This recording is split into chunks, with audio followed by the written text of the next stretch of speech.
자, 예수님이 십자가상에서 외치셨던 소위 십자가 가상 치른 중에 하나가 엘리 엘리 라마 사박다니 나의 하나님 어찌하여 나를 버리셨나이까라고 하는 외침입니다.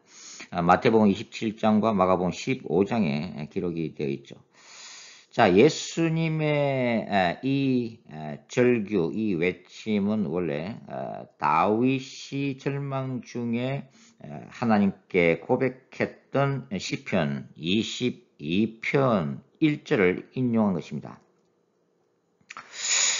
그러나 다윗의 이 시편 22편의 전체는 이 전반부는 다윗이 경험하고 있는 그 고통 가운데에서의 버림받음과 절망을 고백하고 있지만 후반부로 갈수록 소망과 승리의 메시지가 두드러지고 있는 시편이죠. 예수님이 다윗의 이 시편 22편 1절을 인용한 것은 시편 22편 전체를 인용한 것과 같습니다. 그래서 예수님의 이 엘리 라마 사박다니는 결국은 버림받음을 통한 승리의 신학을 드러내고 있는 거죠. 자, 이 예수님의 외침은 기독교 신학의 중심 주제라고 할 수 있는 대속의 교리, 그 다음에 종말, 심판, 교차가 승리가 교차하는 결정적인 사건이라고 이제 할 수가 있습니다.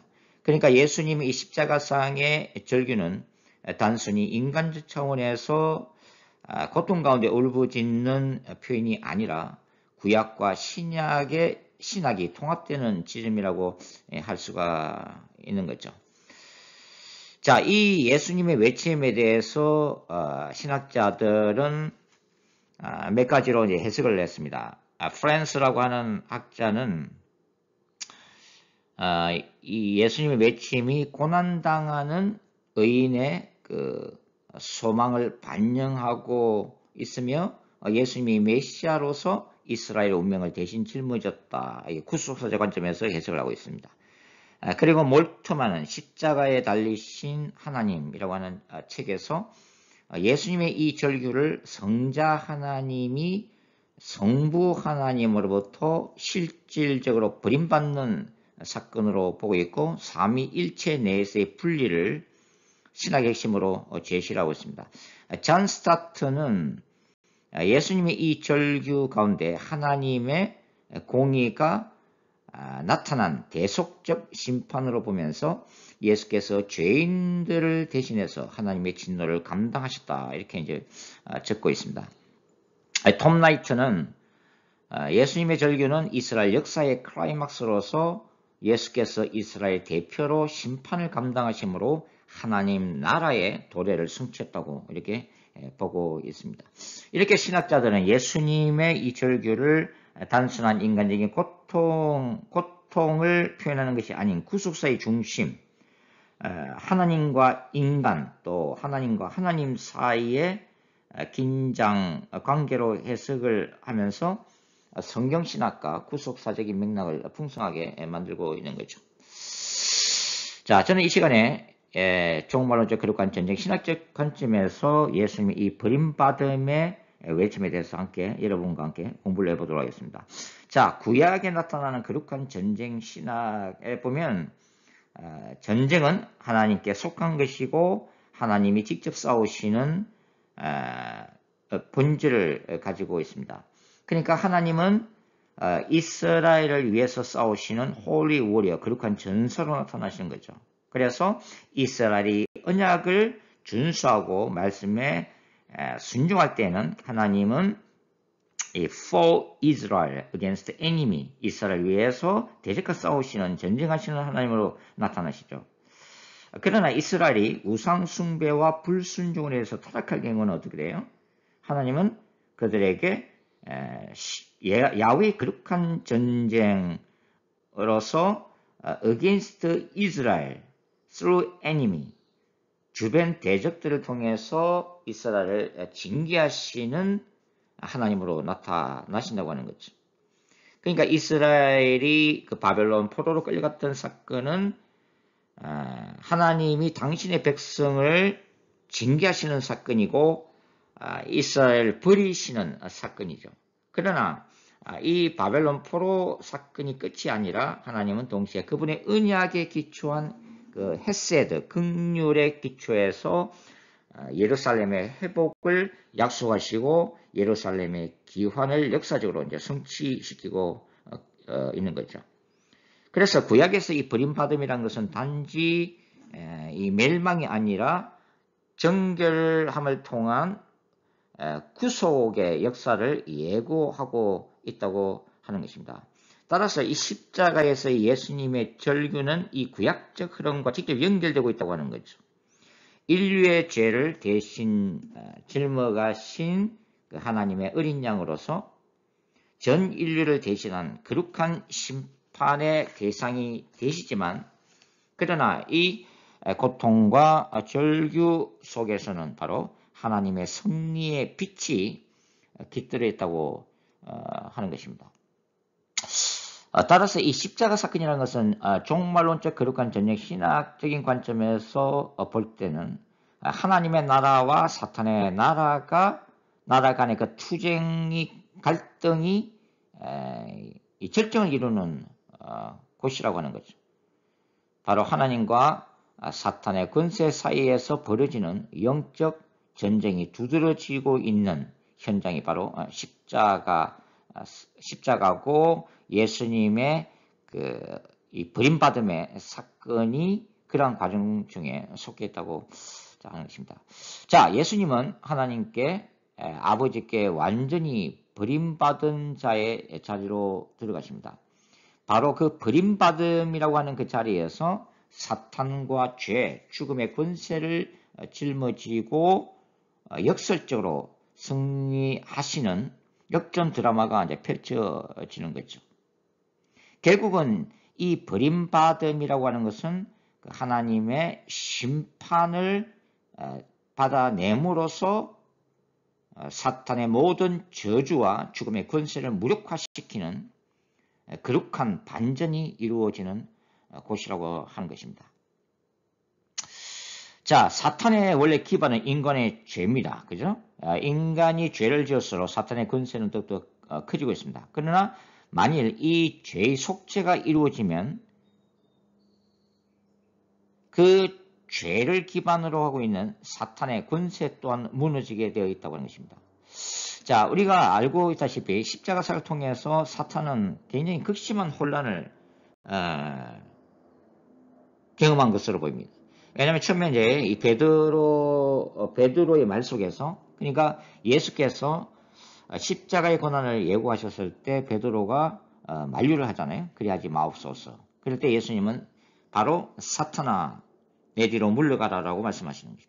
그러니까 이 베드로의 이 생각과 말 속에서는 사탄의 관점에서 볼 때는 예수께서 십자가를 지시면 안 될 것 같은 예감을 반영하고 있는 거죠.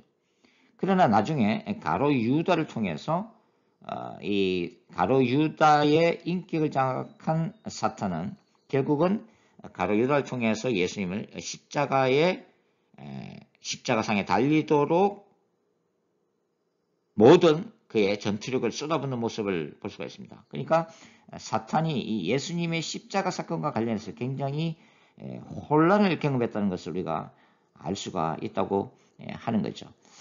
자, 누가복음 22장 53절에는 예수께서 겟세마네 동산에서 붙잡히실 때 이런 말씀을 하시죠. 내가 날마다 너희와 함께 성전에 있을 때에는 너희는 나를 붙잡지 않았다.